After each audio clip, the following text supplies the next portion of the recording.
ഇന്ന് തന്നെ ഡൗൺലോഡ് ചെയ്യൂ. കാണൂ നിങ്ങളുടെ ഫേവറേറ്റ് ഷോസ്. ചില നേരത്ത് നമ്മൾ നമ്മുടെ നഷ്ടങ്ങളെക്കുറിച്ച് മാത്രം ചിന്തിക്കും. പക്ഷേ നമ്മുടെ മനസ്സ് നല്ലതാണെങ്കിൽ, നമ്മുടെ പ്രാർത്ഥന സത്യമാണെങ്കിൽ, നമ്മൾ അറിയാതെ നഷ്ടപ്പെട്ടവരെക്കാൾ കൂടുതൽ ആളുകൾ നമുക്ക് ചുറ്റും വന്നു ചേർന്നുകൊണ്ടിരിക്കും.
ഡോക്ടർ, ദേവേട്ടന് കടുത്ത മാനസിക സമ്മർദ്ദം കൊണ്ടുണ്ടായതാ.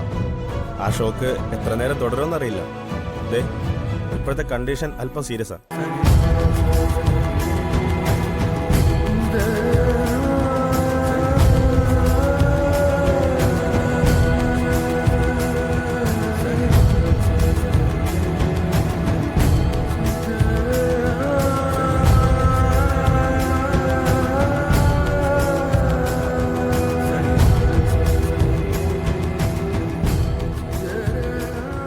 മതിയായില്ലോ നിനക്ക്. ഡോക്ടർ പറഞ്ഞത് കേട്ടില്ലേ? നിന്നെ വളർത്തി വലുതാക്കിയതിനുള്ള കൂലിയാണോ ഇത്? അല്ല, രാധികയും വരുണിനെ ഒന്നിപ്പിക്കുമെന്ന് പറഞ്ഞതിനുള്ള കൂലിയാ.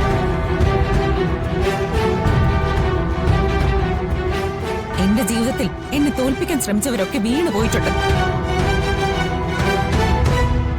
തളർന്നു വീഴുന്നത് വരെ അച്ഛൻ സംസാരിച്ചത് അമ്മ കേട്ടതെന്നല്ലോ. അച്ഛന്റെ മനസ്സിൽ എനിക്ക് എന്തെങ്കിലും ഒരു പരിഗണനയുണ്ടോ? എന്നെ കുറിച്ച് അച്ഛന് വേദനയില്ലെങ്കിലേ അച്ഛനെ കുറിച്ച് എനിക്കും വേദനയില്ല.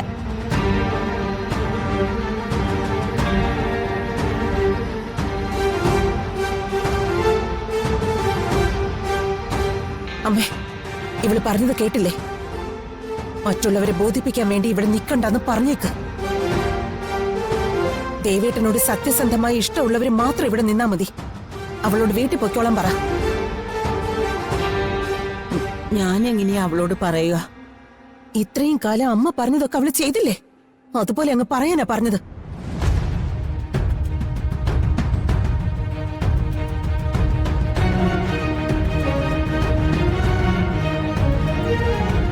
മകനോ പേരക്കുട്ടിയോ ആര് വേണമെങ്കിലും തമ്മിൽ തല്ലട്ടെ, ആര് വേണമെങ്കിലും തളർന്ന് വീണോട്ടെ. അമ്മയ്ക്ക് ജയം മാത്രം മതി, അല്ലേ അമ്മേ?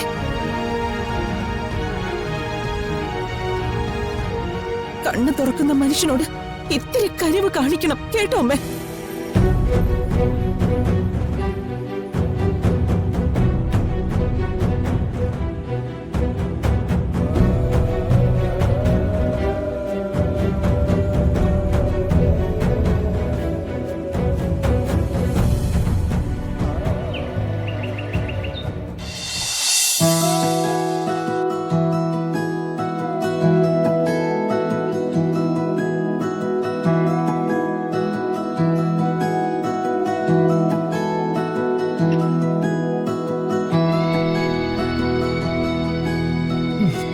ഇന്ന് നമുക്ക് എവിടെയാ പോയണ്ടേ? എന്നോട് ചോദിക്കുന്ന എന്തിനാ? എങ്ങോട്ട് വിളിച്ചാലും ഞാൻ വരാം. എങ്കിലേ നമുക്ക് വൈകുന്നേരം ഇറങ്ങാം. ഇവിടെ കുന്നിൻ മുകളിൽ ഒരു ക്ഷേത്രമുണ്ട്. വൈകുന്നേരം ആ കുന്നിൻ മുകളിൽ കയറി നിന്നാ നല്ല രസാ കാണാൻ. എനിക്ക് ഫിദാ മാഡത്തിന്റെ കാര്യമൊക്കെ അത്ഭുത. ഈ വസ്ത്രം ഇട്ടുകൊണ്ട് എല്ലാ ഭഗവാന്മാരുടെ കാര്യവും അറിയാം. എല്ലാം കൃത്യമായിട്ട് ചെയ്യുകയും ചെയ്യും. എവിടെയൊക്കെ അമ്പലമുണ്ടെന്നും ഏതൊക്കെ ദൈവങ്ങളാണെന്നും എല്ലാം അറിയാം. ഇതൊക്കെ എങ്ങനെ പറ്റുന്നേ? അത് കുഞ്ഞുനാൾ മുതൽ എന്നെ ശീലിച്ചതല്ലേ. എന്റെ കൂട്ടുകാരുടെ കൂടെയൊക്കെ പോവാനും അവരുടെ വിശ്വാസങ്ങൾ കാണാനും. പിന്നെ മോളെ കിട്ടിയപ്പോ ലോകത്തിലെ ഏറ്റവും വലിയ ഭക്തിയല്ലേ എന്റെ കൂടെ. അപ്പൊ പിന്നെ ഇതൊക്കെ അറിഞ്ഞില്ലേ പറ്റൂ.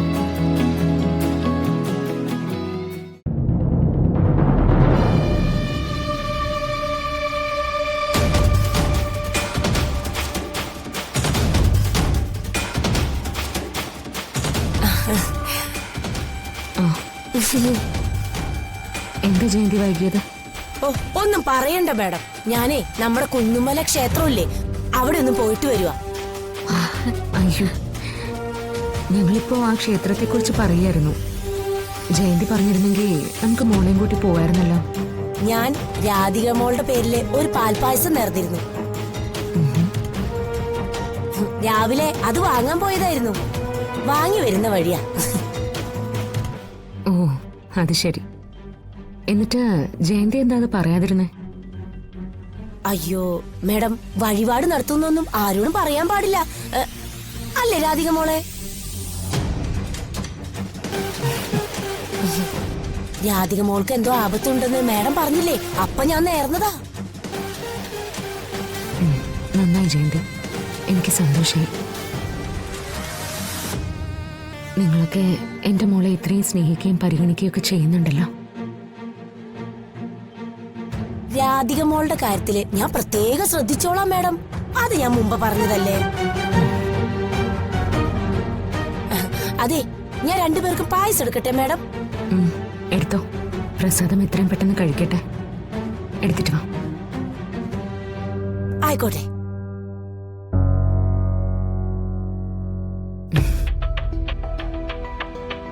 മോളെ, ചില നേരത്ത് നമ്മൾ നമ്മുടെ നഷ്ടങ്ങളെ കുറിച്ച് മാത്രം ചിന്തിക്കും.